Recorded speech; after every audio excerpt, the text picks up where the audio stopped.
On commence rapidement par une définition des termes. Sciences cognitives. Alors, la cognition, c'est le terme un petit peu scientifique de l'intelligence. On peut découper l'intelligence en différents domaines, la perception, l'action, les aspects moteurs, la planification. Et donc, la cognition, c'est l'ensemble de ces différents domaines. Donc quand je dis sciences cognitives au lieu de sens cognitive, je me trompe depuis 2 minutes. On peut dire science cognitive. On a le droit. On a le droit. Ça tombe bien. Merci pour cette définition. Qu'est-ce qui change dans la tête des élèves? Qu'est-ce qui change pour les élèves quand les enseignants se préoccupent de ce qui se passe dans leur cerveau? Alors, il y a beaucoup de choses qui changent, notamment les représentations. Donc, c'est-à-dire que le fait que les enseignants soient au courant de ce qui se passe dans la tête des étudiants, des élèves, à tous les niveaux, que ce soit de la maternelle, à l'école, au collège, au lycée, à l'université,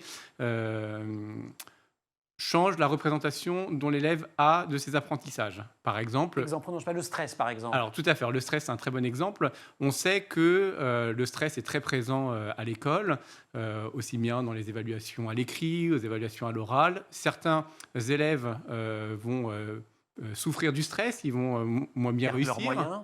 perdre leurs moyens, alors que pour d'autres, ça va les pousser. Il y a une grande variabilité d'un individu à l'autre face au stress. Un même élément peut être soit positif chez un élève, soit délétère chez un autre. Et ce qu'ont montré des études assez récentes, c'est que si on explique les mécanismes du stress, si on montre aux élèves que le stress, finalement, c'est un mécanisme adaptatif qui a une utilité face à des situations où on a besoin de mobiliser ses compétences, on a besoin de mobiliser son énergie, son attention sur une scène, une situation particulière, eh bien, quand on explique ces mécanismes-là aux élèves, aux étudiants, les élèves régulent mieux leur stress